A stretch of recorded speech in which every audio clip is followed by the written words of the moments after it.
कभी जिंदगी के लिए शर्मिंदे एहसान होंगे, जिंदगी के लिए शर्मिंदे एहसान होंगे।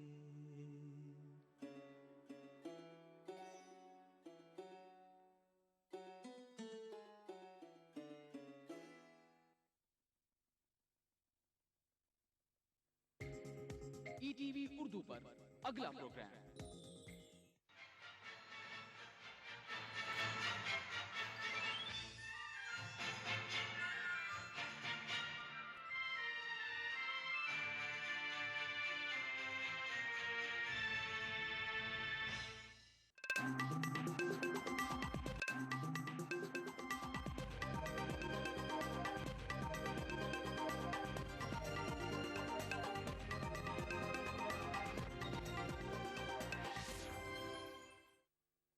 नाज़रीन आदाब, ईटीवी उर्दू न्यूज़ में आपका खैर मकदम है। आप देख रहे हैं खबरनामा। मैं हूं सैयद अहमद जीलानी। पहले नज़र सुर्खियों पर।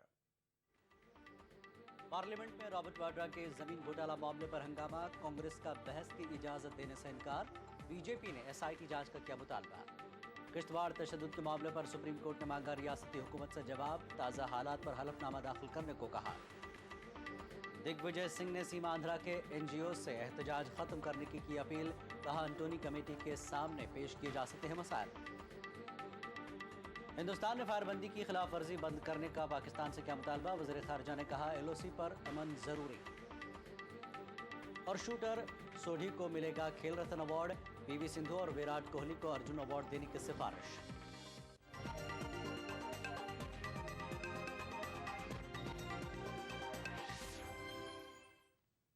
खबरें तफसील से। पार्लियामेंट का मानसून इजलास बुध को भी हंगामों और शोर शराबे के बीच गुजरा। रॉबर्ट वाड्रा जमीन तनाज़े को लेकर अपोजिशन ने कांग्रेस पर जमकर हमला बोला। नतीजतन दोनों ऐवानों की कार्रवाई मुतादिद मरतबा मुलतवी करना पड़ा। बीजेपी ने वाड्रा जमीन तनाज़े की एसआईटी के जरिए जांच का मुतालबा किया है। कांग्रेस ने इस मामले पर बहस की इजाजत देने से इनकार किया। रॉबर्ट वाड्रा मामले पर बीजेपी हमलावर है और कांग्रेस बैकफुट पर। पार्लियामेंट का मानसून सेशन जारी है और बीजेपी वाड्रा मामले को वहां जोर शोर से उठा रही है। बीजेपी लीडरों ने इस मामले पर तवज्जो मबजूल कराने की कोशिश की और नारा दिया कि कांग्रेस का हाथ दामाद के साथ। कांग्रेस सरकार ने भी बीजेपी लीडरों को तुर्की ब तुर्की जवाब दिया और कांग्रेस का हाथ अवाम के साथ का नारा बुलंद किया। इस शोर शराबे के सबब लोकसभा की कार्रवाई पहले 12 बजे तक, फिर 2 बजे तक, फिर 3 बजे तक और आखिर में दिन भर तक के लिए मुलतवी कर दी गई। उन्होंने देश के सामने एक ऐसा बिजनेस मॉडल प्रस्तुत किया है जिसमें जैसे कहते हैं कि न हल्दी लगे न चूना और करोड़ों हजारों करोड़ रुपया वो मुनाफा कमा ले। हमारे देश में एक ऐसे हाईली कनेक्टेड व्यक्ति हैं जिनका नाम है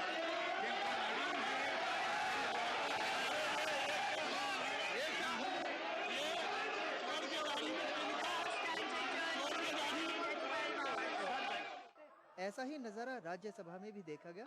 यहाँ बीजेपी अरकान ने वाड्रा अराजी डील मामले पर तहकीकात का मुतालबा किया और सरकार से जवाब मांगा।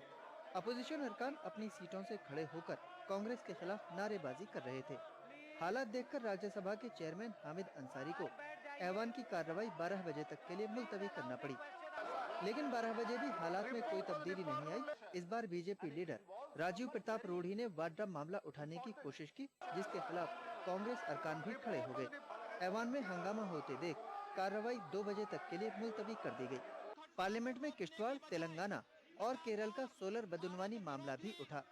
अलहदा तेलंगाना की तश्कील पर तेलुगु देशम पार्टी के अरकान ने हंगामा किया, जबकि सोलर घोटाले पर बायां बाजू की जमातें कांग्रेस पर हमलावर रहीं। लेकिन इन तमाम मामलात पर वाड्रा का तनाजा भारी पड़ा। Bureau report, ETV news. Vadra मामले पर कांग्रेस को समाजवादी पार्टी और बहुजन समाज पार्टी की हिमायत मिल गई है। दोनों पार्टियों का कहना था कि वाड्रा मामले पर सोनिया गांधी को निशाना बनाना ठीक नहीं है।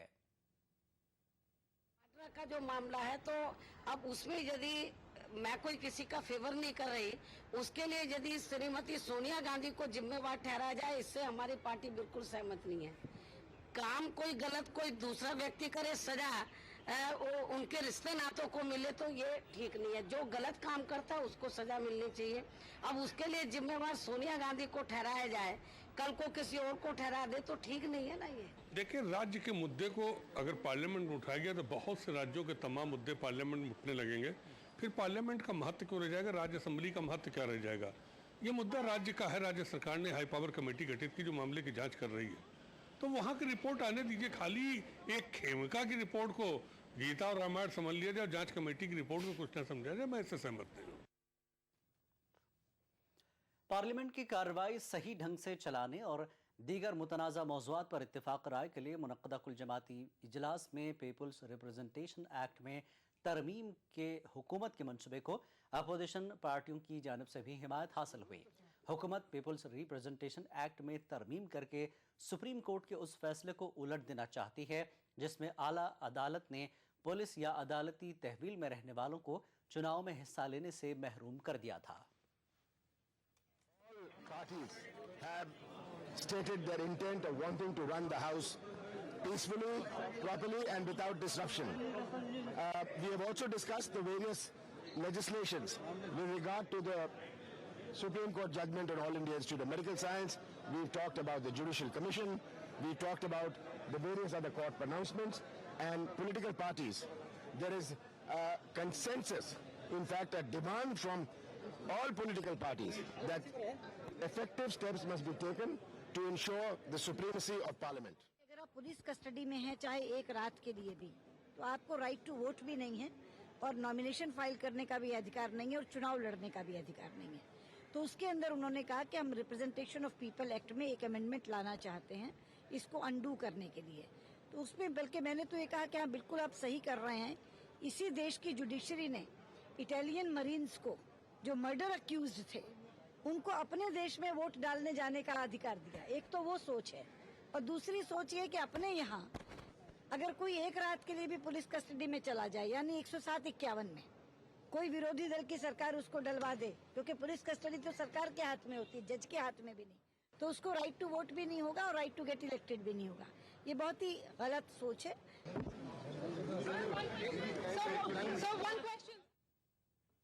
सुप्रीम कोर्ट ने जम्मू कश्मीर के चीफ सेक्रेटरी को किश्तवाड़ फरकाना फसादात के बारे में तफसीली हलफनामा दाखिल करने को कहा है।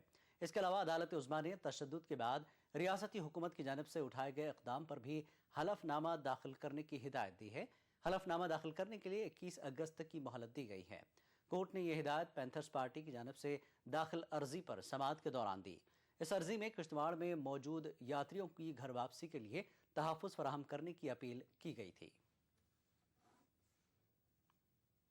सरकारी वकील ये कहते हैं नहीं जनाब, होम सेक्रेटरी का वकालत होना चाहिए, एफिडेविट होना चाहिए। कोर्ट ने कहा नहीं, चीफ सेक्रेटरी खुद डिटेल्ड एफिडेविट फाइल करें कि किश्तवाड़ में क्या हुआ, हालात क्या है और जो लोग फंसे हुए हैं रास्ते में, ये जमानी जमा खर्चा है। कोर्ट इस बात पे सेटिस्फाइड नहीं थी जब उनके सरकारी वकील ने कहा कि ये हम अभी ऑर्डर नहीं किए हैं, हमने अभी जमानी जमा खर्ची की है कि वहाँ रिटायर्ड जज अपॉइंट होगा, वहाँ पर इतना इतना कंपनसेशन मिलेगा। उन्हें सरकारी वकील ने कहा अभी फॉर्मल ऑर्डर होने हैं, तो कोर्ट ने कहा डिटेल एफिडेविट फाइल करो। किश्तवाड़ समेत खिते चनाब के बेशतर इलाकों में मंगल को 5वें रोज भी कर्फ्यू नाफिज रहा। इन इलाकों में सख्त सिक्योरिटी इंतजाम किए गए हैं और फौज लगातार फ्लैग मार्च कर रही है। किश्तवाड़ में पीर की शाम से किसी नाखुशगवार वाक़े की कोई इतला नहीं है। बंद और कर्फ्यू के सबब इलाके में मामूल की जिंदगी बुरी तरह मुतासर है।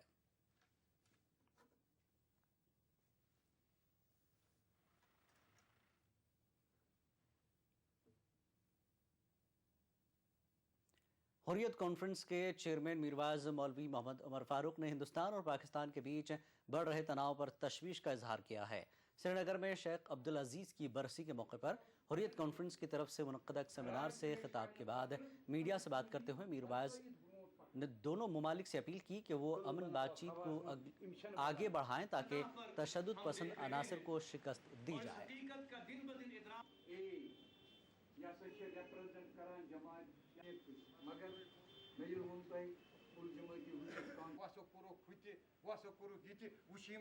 न सिर्फ हुर्रियत कॉन्फ्रेंस बल्कि हर कश्मीरी जो है वो इस वक्त बहुत तशवीश का इजहार कर रहा है कि जो सूरत हाल पैदा हुई है बॉर्डर्स में, और हम तवक्का रखते हैं कि दोनों मुल्कों की जो क़यादत है वो संजीदगी का मुजाहरा करे, सीरियसनेस का मुजाहरा करे और बातचीत के अमल को आगे बढ़ाए।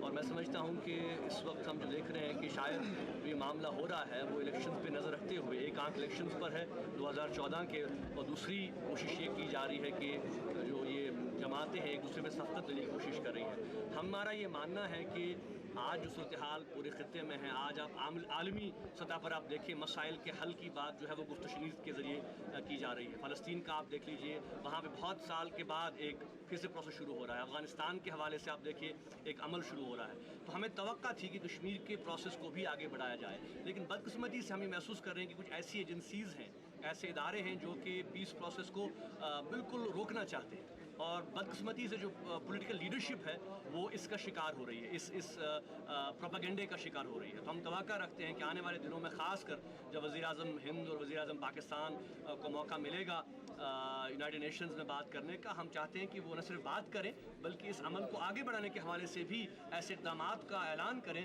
जिससे कि कश्मीर समेत तमाम मसाइल पर बातचीत के अमल का आगाज़ हो सके। जम्मू कश्मीर के किश्तवाड़ में जहां एक तरफ लोगों में मजहबी बुनियादों पर लड़ाने की कोशिशें हो रही हैं, वहीं वादी में मजहबी हम आहंगी और भाईचारा मज़ीद पनप रहा है। इसकी एक ताज़ा मिसाल अनंतनाग के सिर हमदान इलाके में देखने में आई। सिर हमदान में एक पंडित घराने की लड़की को वहां के मुसलमानों ने शादी करके विदा किया। जम्मू कश्मीर में कुछ फ़िरका परस्त अनासिर मुनाफिरत को हवा देने की कोशिशें करते आए हों, लेकिन यहाँ के मजहबी भाईचारे की रिवायत ने हमेशा से इन चालों को नाकाम बनाया है। अनंतनाग के सीर हमदान इलाके में रिहाइश पजीर ओमकारनाथ रैना की बेटी की शादी में कश्मीर के हिंदुओं और मुसलमानों ने मुश्तरका तौर पर यही पैगाम दिया है। इस शादी में न सिर्फ यहाँ के मुसलमानों ने ओमकारनाथ की मुआवनत की, बल्कि बारात का इस्तकबाल भी किया और दुल्हन को पूरे रिवाजों के साथ विदा भी किया। कोर खानदार मगर तो फिक्री यम हमसाय अलन वलन अच्छन पाई रोत रात हुशार दुहस तोक तो बतन कह चाय न ये दुहस गवन तो मगर अस गई न कुन किस्म प्रॉब्लम नवो खुद हमो खुद यम हमसाय यम वक्त वक्त बकार तो कह प्रॉब्लम गसान।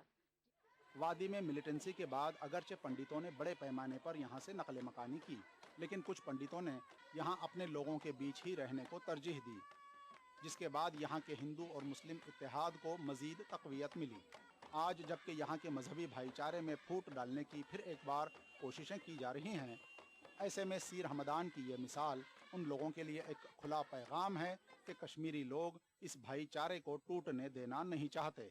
हमने बड़े शौक़ से और बड़े इत्मीनान से आज इस लड़की को, अपनी लड़की को विदा किया है, और यहाँ के हालात जो पिछले कई सालों हज़ारों सदियों से जो चला आ रहा है वो आज भी हमने कायम रखा है और इंशाल्लाह आगे भी कायम रखेंगे। सदियों से जैसे मनाई है हमने शादी एक साथ, मुसलमानों ने और हिंदू भाइयों ने यहाँ पे बड़े एहतराम के साथ हमने अपने हिंदू भाइयों का साथ देकर अपनी बहन को विदा किया यहाँ से।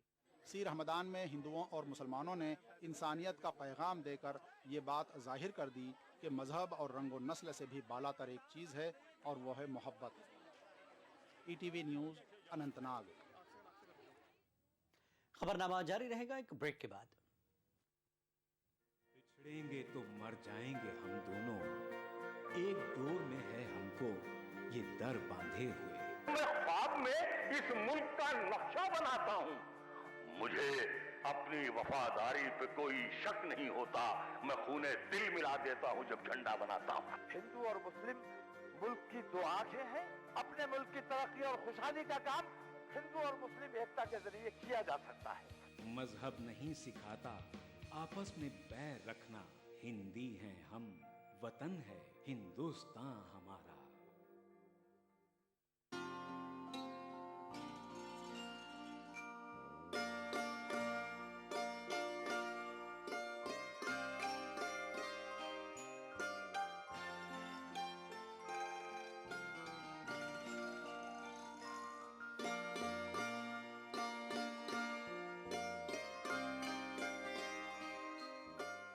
मध्य प्रदेश के राजगढ़ में वाक़ सैयद कुर्बान अली शाह बदख्शानी रहमतुल्लाह अलैह दरगाह पर देखिए खुसूसी पेशकश बुध की रात 8:30 और जुमा 2:30 बजे, सिर्फ ETV उर्दू पर। दक्कन की हर छोटी बड़ी सरगर्मी पर हमारी नजर, लेकिन आप तक पहुंचाते हैं सिर्फ वो खबर जो करे आपको बेदार। सियासत के गलियारों से रोजमर्रा की जिंदगी, दक्कन के गोशे गोशे से आप तक खबरें पहुंचाता दक्कननामा, रोजाना शाम 6:30 बजे।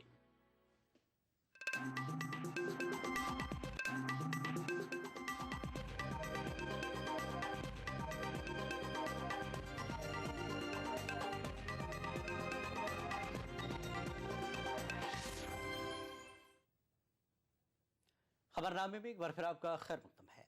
आंध्र प्रदेश कांग्रेस अमूर के इंचार्ज दिग्विजय सिंह ने सीमा आंध्रा में अलहदा तेलंगाना के खिलाफ एहतजाज करने वाले NGOs को एहतजाज खत्म करने की अपील की है। दिग्विजय सिंह ने दिल्ली में प्रदेश कांग्रेस कमेटी के सदर बोत्सा सत्यनारायण से मुलाकात के बाद मीडिया से बातचीत करते हुए NGOs से एहतजाज करने की बजाय एंटोनी कमेटी के सामने मसाइल रखने की अपील की।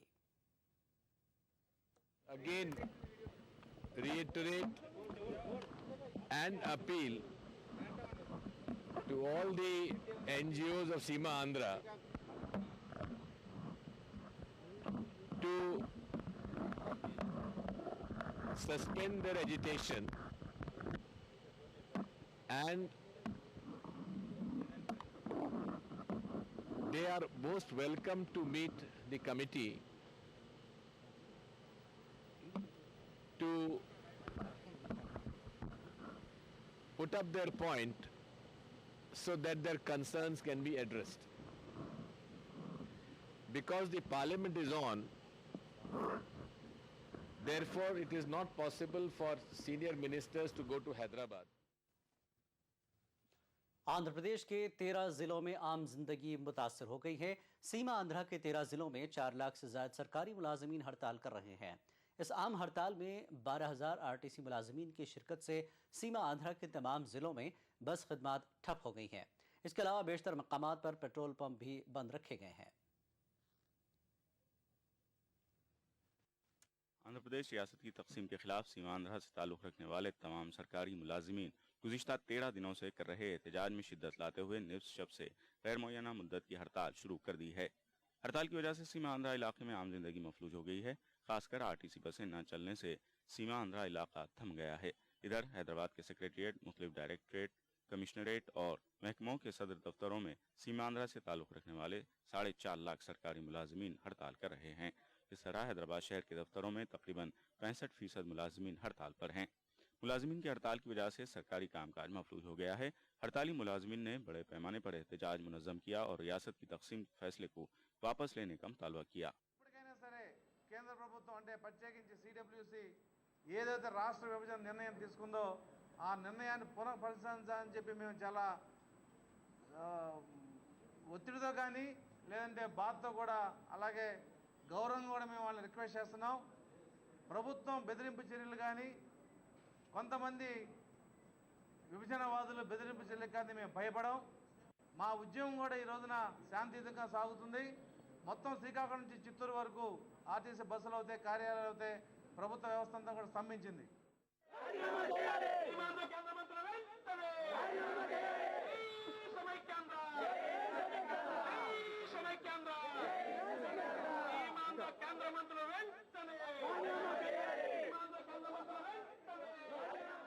सीमांध्रा के तमाम 13 जिलों में मुलाजिमीन हड़ताल कर रहे हैं। इन तमाम जिलों में सरकारी कामकाज पूरी तरह मुतासर हो गया है। हड़ताल कर रहे मुलाजिमीन ने दफ्तरों के सामने एहतजाज मुनज़्ज़म किया। बेशतर मकामात पर सरकारी मुलाजिमीन ने हुकूमत का अलामती पुतला नजर आतिश किया। Bureau report ETV news.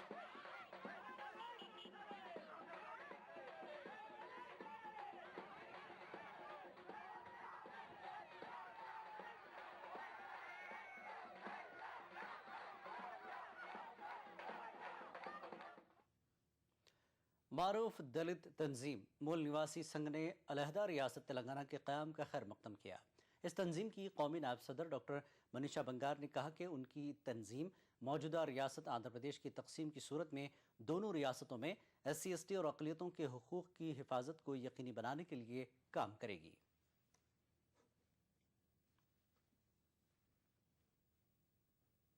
जो नया स्टेट फॉर्म हो रहा है उसमें या होगा, अगर हो तो वो नया स्टेट फॉर्म होता है तो वहाँ पर SC/ST OBC के और माइनॉरिटीज़ के राइट्स सेफगार्ड होने चाहिए, उनको उनके हक और हकूक़ पूरी तरह से मिलने चाहिए।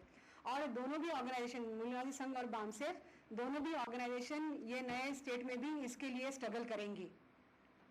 दूसरी बात ये जो इनके हक और अधिकार की बात है, यह एंटनी कमेटी जो फॉर्म हो रही होगी उसके ड्राफ्टिंग के समय से ही ये पूरा उसमें सेफगार्ड्स के तौर पे आना चाहिए या उनके हक और हकूक़ की बात होनी चाहिए। मुंबई घाटकोपर बेस्ट बस धमाका मामले में हैदराबाद के ताजुल इस्लाम बाइज्जत बरी हो गए हैं। 2002 में हुए घाटकोपर बम धमाकों में पुलिस ने ताजुल इस्लाम को अहम मुलजिम करार दिया था और नवंबर 2012 में ताजुल इस्लाम को गिरफ्तार किया गया था।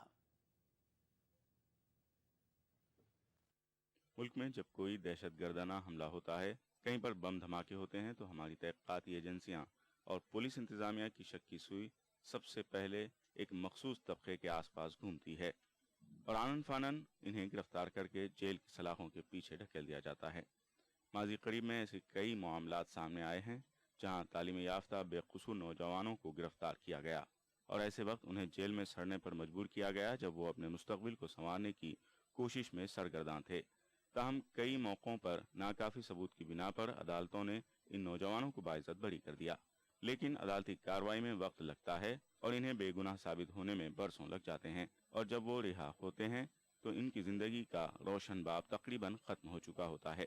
मुल्क की सेक्युलर तंजीमों और दानिशवरों ने हमेशा इसके खिलाफ आवाज़ उठाई है और पुलिस और तहक़ीक़ाती एजेंसियों की नीयतों पर सवालात भी खड़े किए हैं।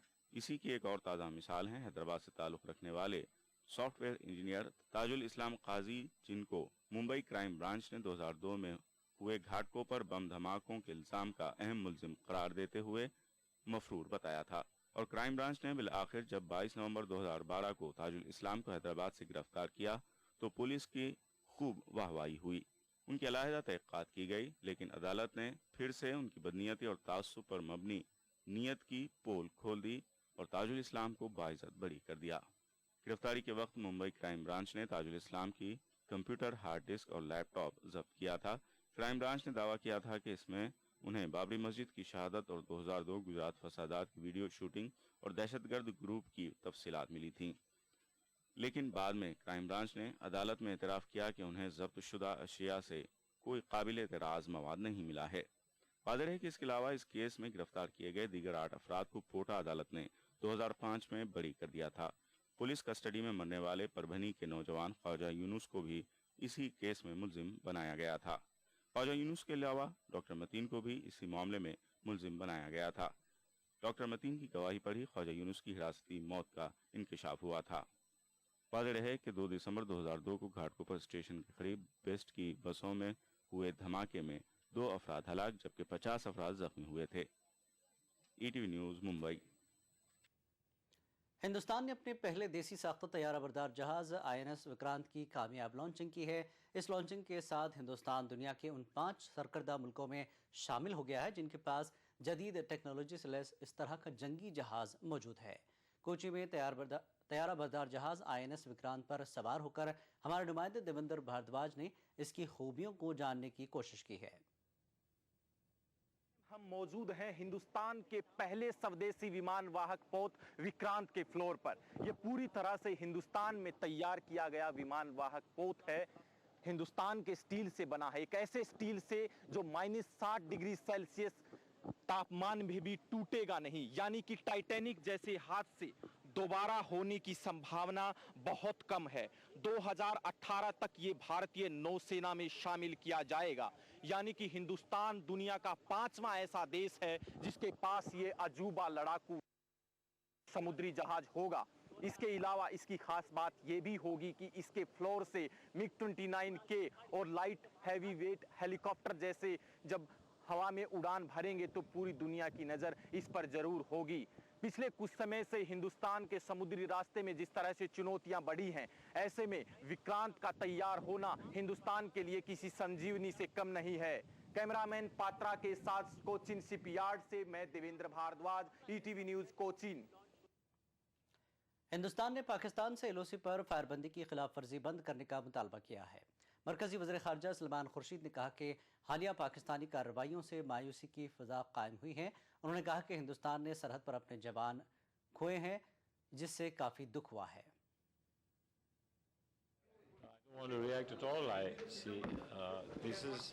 This is an issue that they have already taken a decision in the past, but it's a new government. They have to take a call.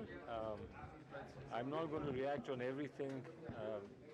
I think this is not something that is one-way benefit to India. It's a lot to do with their own businessmen as well. So they must convince their own businessmen that it's good for them. Anyhow, right now, as you can see, there are more important things to attend to than MFN. So let's just look at the priorities. Priority today is that first the ceasefire violations must stop. It is important that we get peace and tranquility on the border. This is the highest priority. We have lost men on the border. We are still in a state of shock and in a state of grieving. This is no time to be talking about what might happen in the future. When the time comes, I'm sure that will be addressed. वज़ीर आज़म नवाज शरीफ के हवाले से Pakistani TV चैनलों पर नशर करदा खबर आज गलत साबित हुई। पाकिस्तानी टीवी चैनलों ने वहाँ की सरकारी न्यूज़ एजेंसी APP के हवाले से ये खबर नशर की थी कि नवाज शरीफ ने हिंद पाक दोस्ती की नई शुरुआत पर जोर देते हुए तमाम देरीना मसाइल को खुले दिल के साथ मिल बैठ कर हल करने पर जोर दिया है। तहम इस्लामाबाद से वजाहत आ गई है कि नवाज शरीफ ने दरअसल ये बात गुज़श्ता मई में मुनक़्क़दा आम इंतख़ाबात से पहले कही थी। पुराने इंटरव्यू से हासिल किया गया ये क्लिप पाकिस्तान के निजी टीवी चैनलों ने कल रात दिखाया था। यही नहीं बल्कि आलमी मीडिया ने भी ये खबर नशर की थी।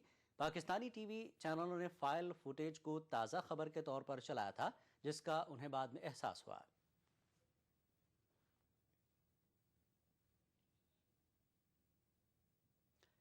गुजरात के वज़ीर आला नरेंद्र मोदी के लिए बरतानिया के दौरे की राह हमवार हो गई है।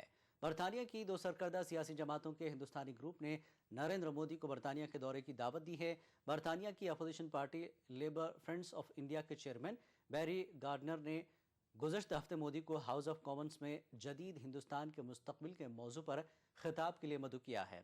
इस तरह कंजर्वेटिव फ्रेंड्स ऑफ इंडिया ने भी मोदी को बरतानिया के दौरे की दावत दी है।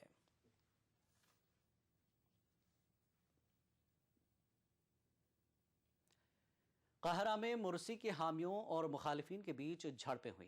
ये झड़पें दोनों ग्रुपों के बीच कई सरकारी इमारतों के बाहर हुई।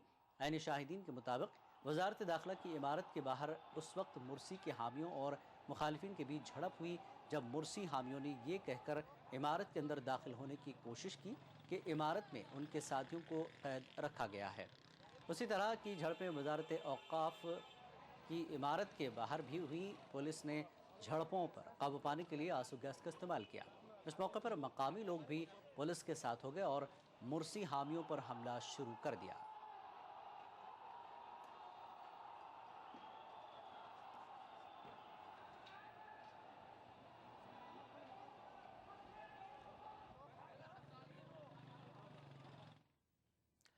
निशानेबाज रंजन सोढी को मुल्क के सबसे बड़े खेल अवार्ड राजीव गांधी खेल रत्न के लिए मुंतखब किया गया है। सोढी ने 2010 के दौलत मुश्तरका खेलों में तलाई तमगा हासिल किया था। ये अवार्ड पाने वाले वो 7वें निशानेबाज होंगे। इससे कबल अभिनव बिंद्रा, अंजलि भागवत, राज्यवर्धन राठौर, मानवजीत सिंधु, गगन नारंग और विजय कुमार जैसे निशानेबाज खेल रत्न अवार्ड हासिल कर चुके हैं। सोढी के अलावा क्रिकेटर विराट कोहली और उभरती हुई बैडमिंटन खिलाड़ी PV सिंधु को अर्जुन अवार्ड देने की सिफारिश की गई है।